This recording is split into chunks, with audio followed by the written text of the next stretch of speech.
Hello, God bless you today, and thank you so much for joining me. The title of our video today is, If Not Now, When Is the Time to Pray? Part 2.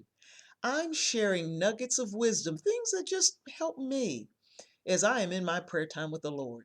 Now, in part 1 of this video, I shared a couple of nuggets, and I'll share 3 more, plus a couple of extras at the end of this video. So I pray you will be encouraged. I'll put the link to video 1 below. Let me start with a general comment though, and that is that as believers, we really must press into spiritual things. Now, in the world, you may hear someone say that I fell into sin or I wandered off into darkness. Well, it's different with the Lord. With Him, we must be intentional. We must prioritize God and spiritual things in our lives. Now, let me give you nugget 3.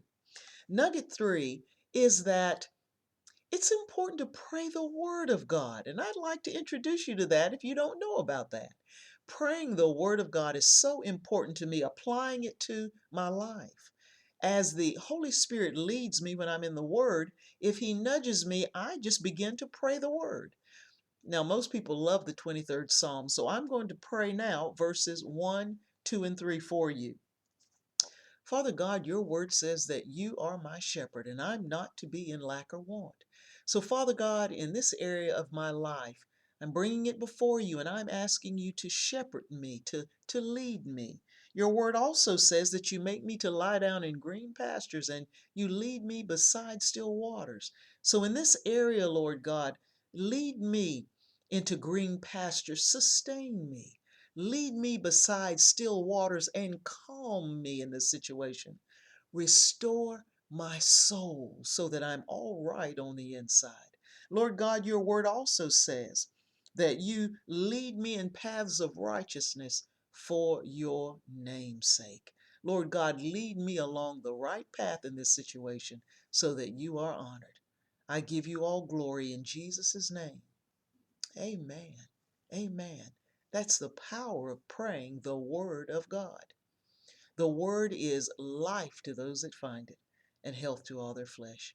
And another thing to think about is that Jesus is the Word. So as I meditate and receive the Word of God, I'm allowing Jesus to minister to me.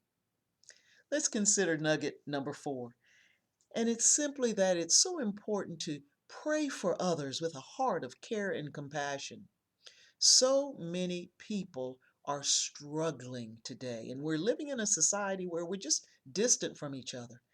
And I pray that you will allow the Lord to enlarge your heart toward your fellow man. When you hear that someone is struggling, pray for them. James 5 and 16 says to confess your trespasses to one another, pray for one another, that you may be healed. The effectual, fervent prayer, the effective and fervent prayer of a righteous person avails much. And then also we've got to keep in mind Job 42 and 10. God restored what Job had lost when he prayed for his friends. And then last but not least, number 5. We are created to worship God, and prayer is a spiritual act of worship. Consider what Jesus says in John chapter 4, verses 23 and 24.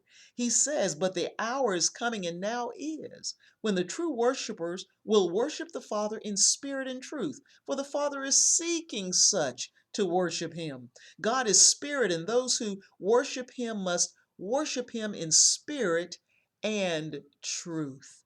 So the Word of God, praying the Word, offering up our hearts to the Lord, exalting Him over what we're going through, giving to Him the cares and concerns of our hearts, because He says, cast all of our cares upon Him, He cares for us.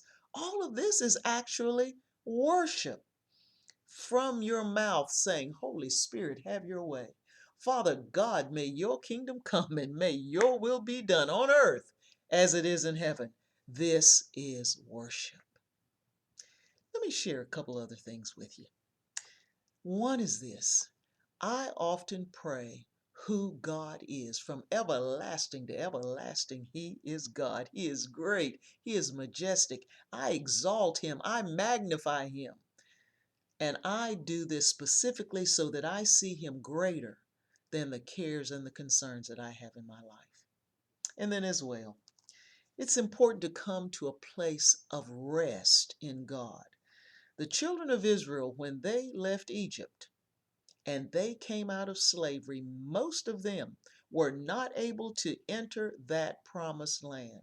Why? Because they never came to a place of belief and rest in God. Hebrews chapters 3 and 4 tell us this.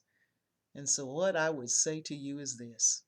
It's so important. Allow prayer, a spiritual act of worship, to bring you to a place of belief and rest in God. I want to thank you for listening. This is just Iris. Please think on these things.